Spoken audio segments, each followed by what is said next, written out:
you guys can start. You're good. Ready to go.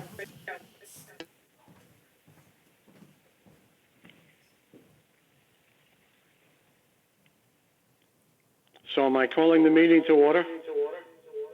Yes, please. That's correct. Okay. So from what I heard from the commissioners, I've got Karen, Rick, Kim, Tony, Scott, and me. Is that correct? Yes. You have Kim, Rick, Karen, Tony, Rich. I don't have Scott. Is Scott on?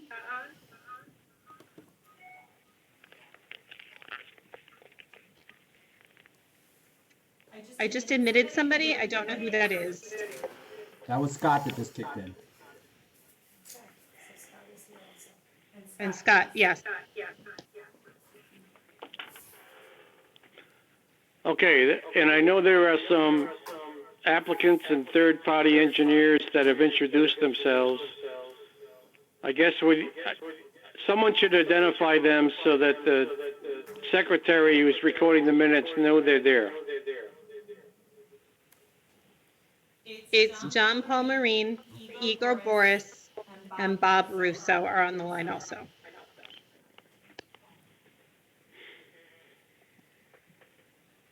So Carl, I'm assuming Karen's taking the minutes?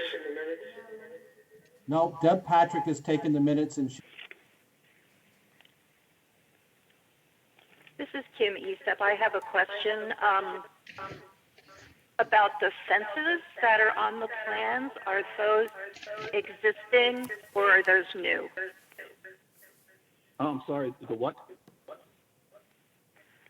There's a proposed fence and then there is a delineated fence with a proposed boulder placement. That is proposed. I was wondering if that fence is existing. It's a smaller existing fence up to one point, but it's going to be continued down toward the shoreline. There is a wire fence and a vinyl fence toward the northerly end of the property, and a chain link fence that comes in from the Beach Association's property, and a wood fence across to the corner of this existing cottage that's up there.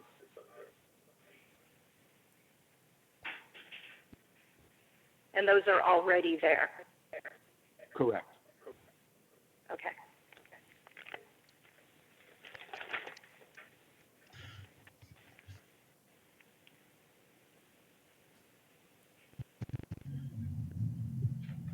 Richard, this is Carl. Yeah. Richard, we do have tonight with us Bob Russo from CLA Engineering, who I've authorized to look at this from a third-party review, not just for wetlands, but for the planning and zoning also. But this is one of the first times that we've seen pervious pavers within the wetlands area, and that's why I brought him in on this. Oh, Bob, he's calling in. Bob? Yeah, have we? Did you lose? I can't seem to unmute myself. Can you check and see if they can do it there? Can you hear me now? I'm looking at the screen. Can you give me the charger for my phone from the sofa? 860-227-4895. Yeah, I don't see that number up on the screen. I'm just going via my computer though. Yeah, okay. Unfortunately, I don't see anything muted. Oh, Bob Russo, hold on, you are muted. Jill, can you unmute Bob Russo? Yeah, give me a second.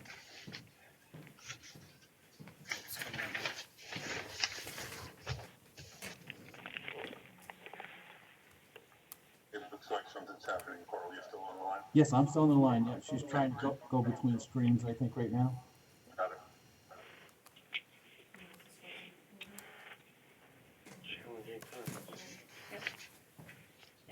shut off everything else on your phone. I just need to. Make it down there. Can you get it? Jill? Yes, I'm trying. Maybe. Well, Bob, you're gonna have to go over my speakerphone. Okay, Carl, is there a call-in number I can use? Yes? Hold on a second, I will write it down and call I in. think I just lost him. Hold it. Oh, let me sign back into the meeting, okay? Yep, I'll sign back in. Hold on just a minute, I'm sorry. Yep. Sorry for the inconvenience. no problem. My voice is going through the phone or through there because. Hey, Carlton, it's Tony. While we're waiting on him to dial in, have we already addressed with the applicant all of CLA's concerns, or is that what we're going to speak to next? We sent that over today to him, to John Paul Marine, and, but they should talk about them tonight. Say that last part again. But we should talk about them tonight. That's what Bob Russo's gonna talk about. Oh, okay, okay. But the applicant does have them. The surveyor does have them. Carlton, this is Okay, John Paul thank you. Marine. I have not received them. I have not received them as of yet. I got an email from Russo, Bob Russo today saying he spoke with you and sent them over. He spoke with me, but he didn't. Nobody sent anything over. I think he was under the impression that you might be forwarding his letter to me. Okay. Oh boy. Is that Bob back? Bob?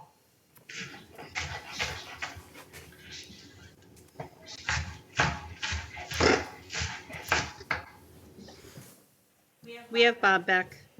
Okay, am I unmuted now? Yes, we can hear you. Okay, great. Bob? JP Marine said that he did not get any response from you. He did hear from you today, but he did not get anything from you. Okay, I can forward him that letter directly if you'd like, Carl. I can just send him the PDF. Okay? So that's why he didn't talk about any of those things to the commission, because he hasn't seen anything. Sure. Would you Okay, like me to that just makes more review sense. the contents of the letter? Sure.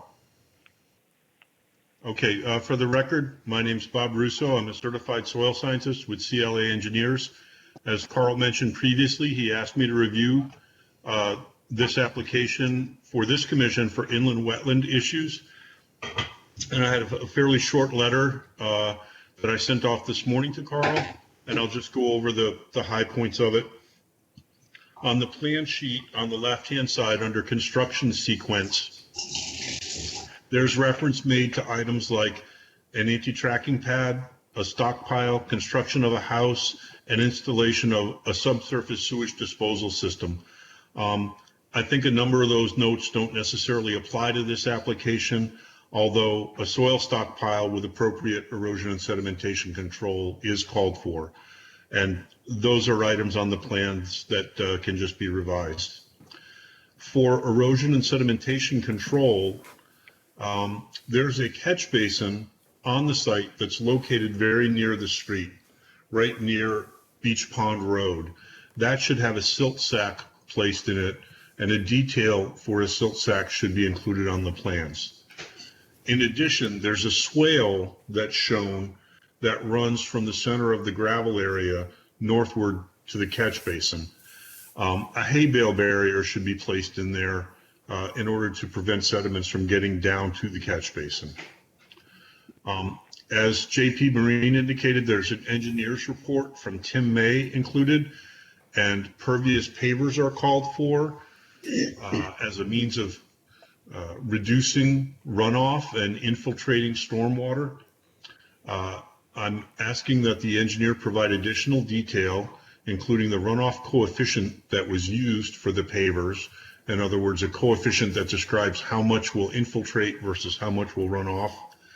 And then there are calculations for impervious area on the site that are provided. The summary is provided in a table in the upper left of the site plan, and mention is made in Mr. May's report.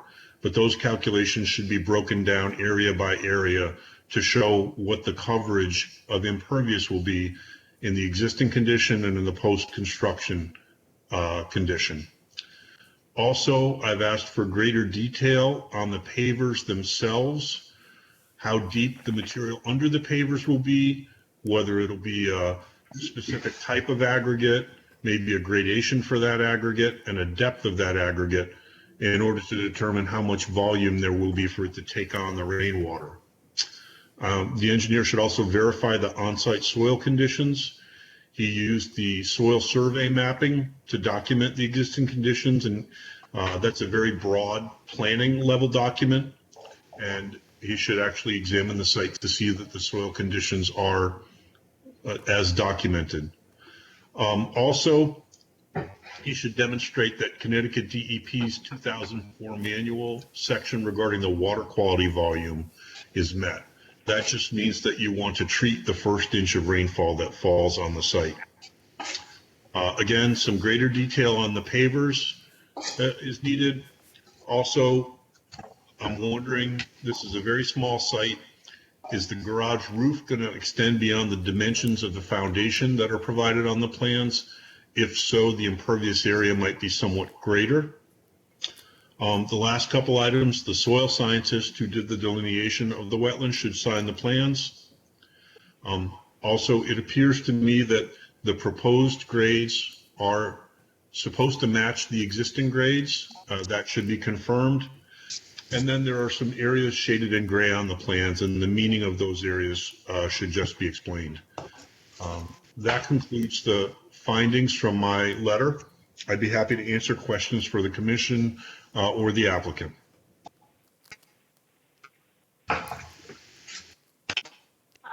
This is John Paul Marine. I don't have any questions at this time, and I've just received the Mr. Russo's letter by email, and we would be pleased to address those. Okay, Karen Valenti, I have a question on number 5. Said provide greater detail. Did you mean greater as in larger or greater as in grade level soil? Greater. I apologize. It's a Okay. typo that spell check doesn't catch. Okay, just wanted to clarify. Thank you. Yes.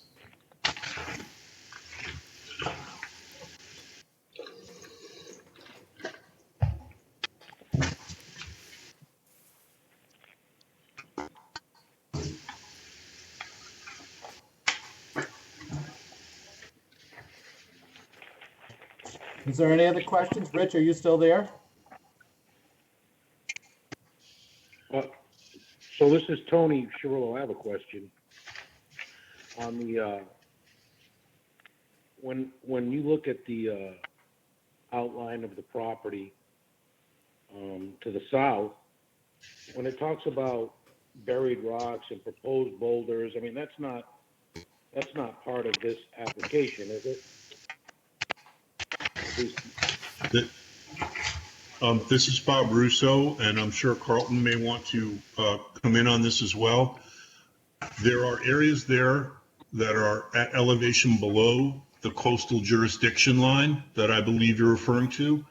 And for that, the applicant needs to also go to Connecticut DEP. The Inland Wetlands Commission is regulating the inland wetlands and potential impacts to those on the site. And this is almost a unique site because there are both inland wetlands and tidal resources. But those areas that are below the coastal jurisdiction line are for Connecticut DEP to regulate. No, I get that. I'm just trying to, I mean, I understand that would be DEP regulated if it's, you know, on the whatever side of the line, but is this whole property within the 200-foot upland review area? I'm having a hard time. Tony, this is Carl, and so far the applicant has given you the 100-foot line from the wetlands flag of number 5. There's an arrow that shows you 100 foot, right? And he gives you one to 50 foot, and he needs to give us one for 200 foot, which would make that arc up towards the house come up a little higher. Yeah. I see that. So the proposed boulders placed in the ground and the approximate location of buried blocks. I mean, is that work that's gonna be going on in the future? Or are these just,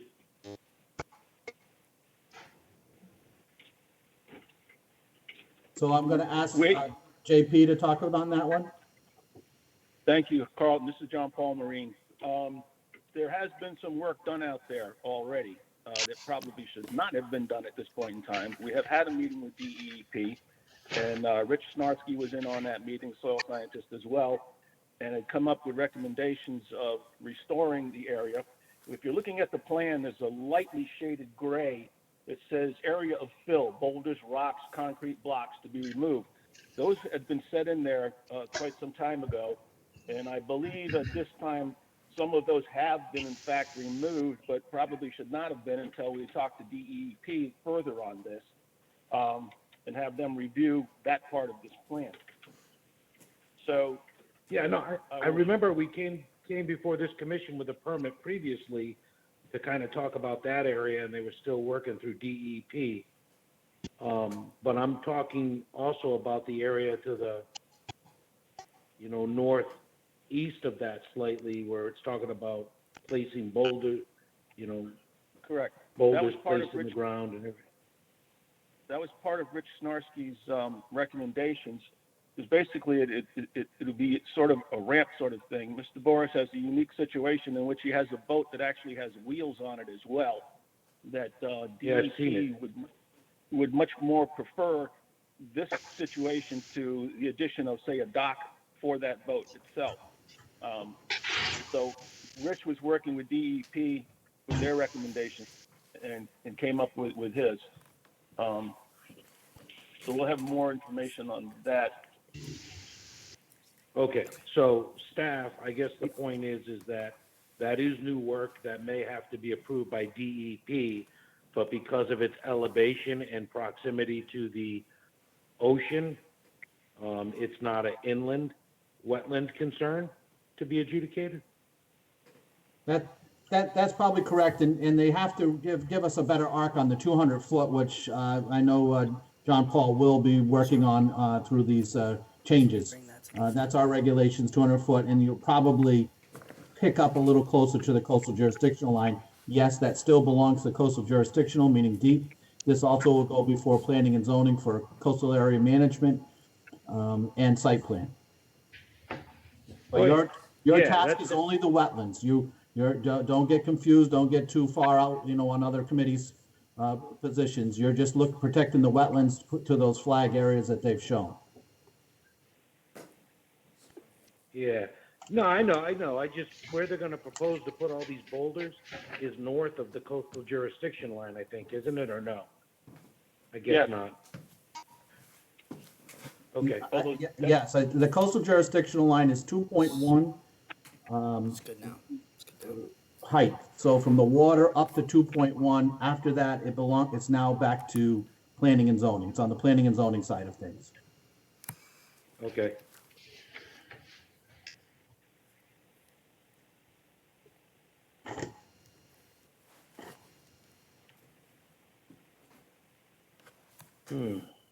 Rich, are you still on?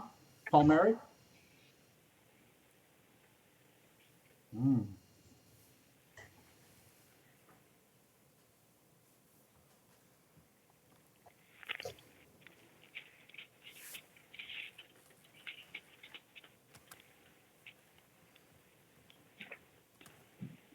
So Carlton, I guess we're gonna have to wait a little while to give the applicant a chance to address the CLA comments? Well, what you can do is you can accept the application tonight with the motion that was sent out to you with the comments from CLA. And then they've got to get it in at least 2 weeks. We want them to get it in 2 weeks prior to the meeting to see if those items can be addressed. And if they can't do it because of whatever, obstacles were in the way, then they would ask for an extension for the application. Understand.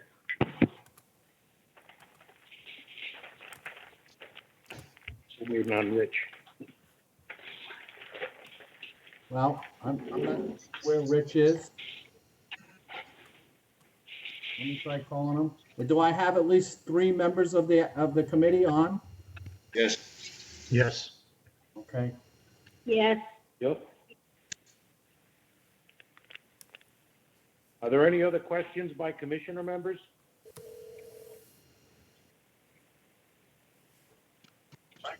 Hi, did we lose you again, Rich? Okay, all right. We'll wait for you. They Is it just, okay if, the commission's going to vote on to accept the application with the conditions. Is there other things that you wish the commission to do, want? Yes, we understand that, Rich. A whole bunch of us are, and we'll work through these things. I got you on speakerphone. Rich said he does not have any other questions for the commission, and he's trying to dial in.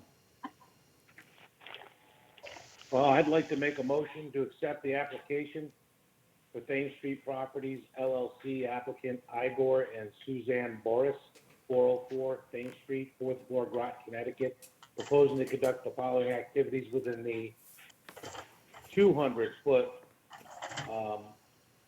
upland review area. A garage 48 feet from the pond, place boulders along the property line 25 feet from the pond, and a concrete paver walkway 37 feet from the pond for improvement drawing dated May 12, 2020, property located at 47 Beach Pond Road, Groton, Connecticut, 06340.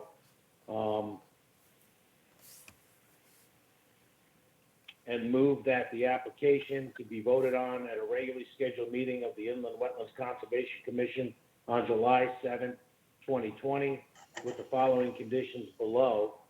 I would say that the conditions would be that the CLA engineer and Conservation Commission's concerns be fully addressed per the CLA letter. Show a silt sack for the on-site catch basin and provide a detail. So those are part of the concerns, aren't they? That's Show correct. a hay bale barrier. The Yeah, only- show the a hay only bale two- barrier. The only two notes that weren't on Bob's paper would be 10 and 11 that needs to be read. Okay. A note to be added to the drawing construction, the applicant will pay for CLA engineer to oversee installation and final approval of build-out, including the pavers, deck, and garage addition for proper water runoff. And add a note to the plan on maintenance schedule of pervious pavers per manufacturer instruction to be maintained by the owner, and add schedule to drawings.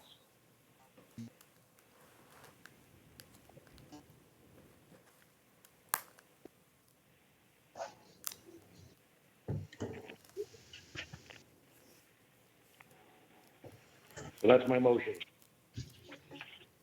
We'll need a second. Rick Mears, I'll second.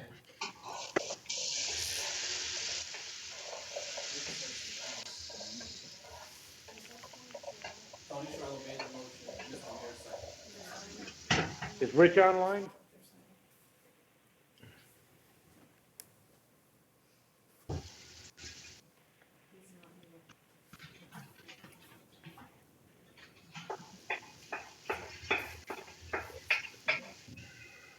Carlton, do we need to wait on Rich to call a vote? No, Tony, you can do it one at a time. You have to call their name and then let them vote on there while I'm working with Rich on the phone. Oh, okay. So, all in favor? Tony Cirillo is. Karen?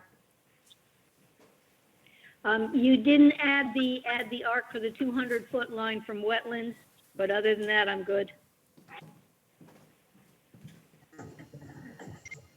Okay. Can, He said, he says that he's on mute. Deb, can we add that to the motion? Deb has added that. Thank you. Thank you. So, all in favor? Tony Cirillo is. Karen? Aye. Rick? Scott Hoyt, aye.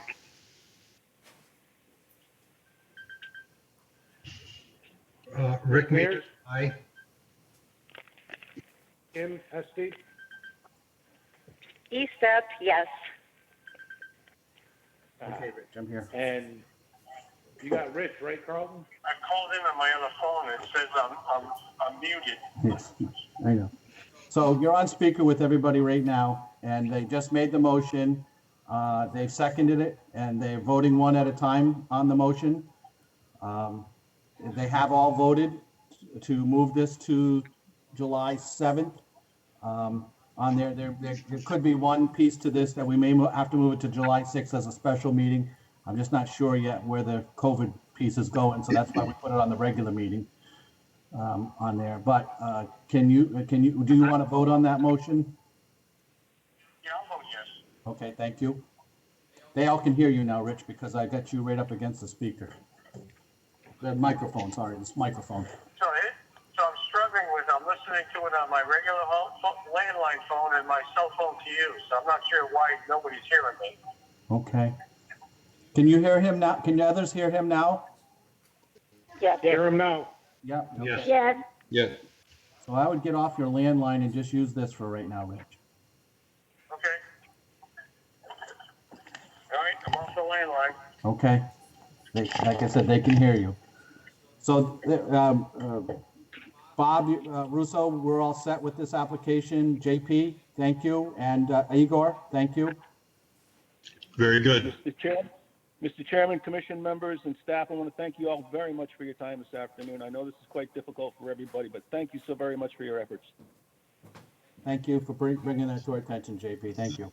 Thank you all as well. Have a good night. Yeah, this is Igor Bowers. Thank you very much. Okay, Rich, we're moving to the second one, which I'm going to do the presentation to.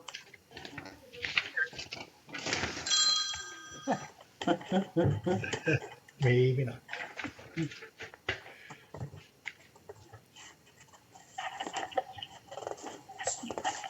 So you have before your packet a application for 153 Shinnecock Parkway. This gentleman would like to put an addition on his back of his house. This backs up to the golf course on one side, so the golf course tailors itself down to this intermittent watering course that Bob Russo actually went out and did for us some years ago.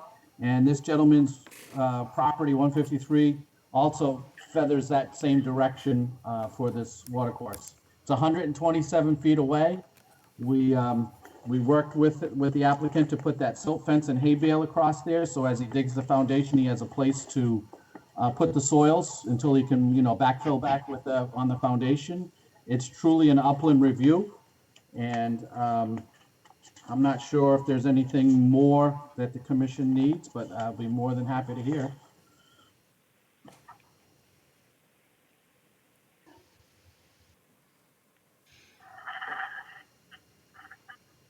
So are there any questions from the commissioners? No. Mr. Mears? On here. No, so far, everybody has said no, Rich. No. So can I ask for a motion? No. Hold on, I wanted to make sure Kimberly was there, and Scott. No, I said no. Thank you. I don't have any questions. Okay, thank you. So Valenti here, I'd like to make a motion to accept application 200602, applicant Stephen Artel of Groton, Connecticut, proposing to conduct the following activities within 127 feet of the inland wetland intermittent water course in an addition of a garage per Groton Town GIS drawing dated May 27th, 2020.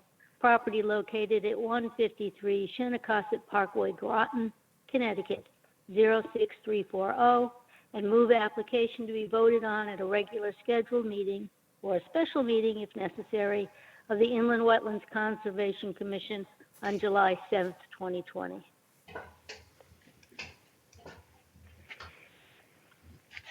Second, Tony Cirillo. Is there any discussion?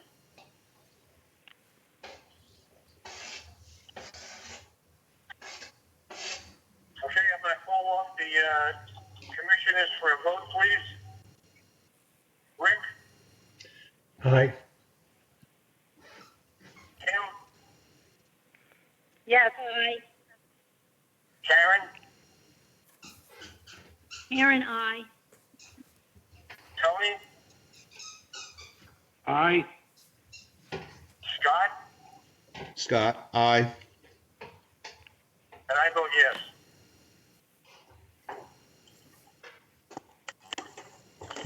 So the motion is carried.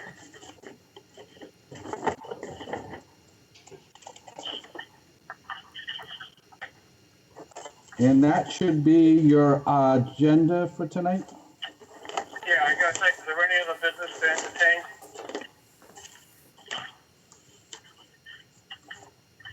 I don't hear anybody, the staff doesn't have any report. Can I get a motion to adjourn the meeting? Rick Mears, I'm making a motion to adjourn. Can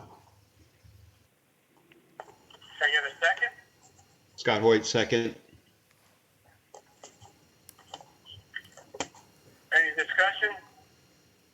All right, motion to adjourn. Vote Karen, I. Rick, Aye. Kim, Aye. Tony, Aye. Scott.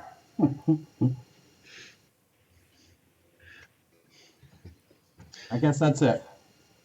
And I vote yes. Okay. All right, good night, everyone. Good night. Good night, guys. Thanks, guys. Be safe.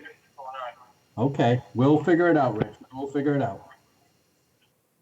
All right. Bye,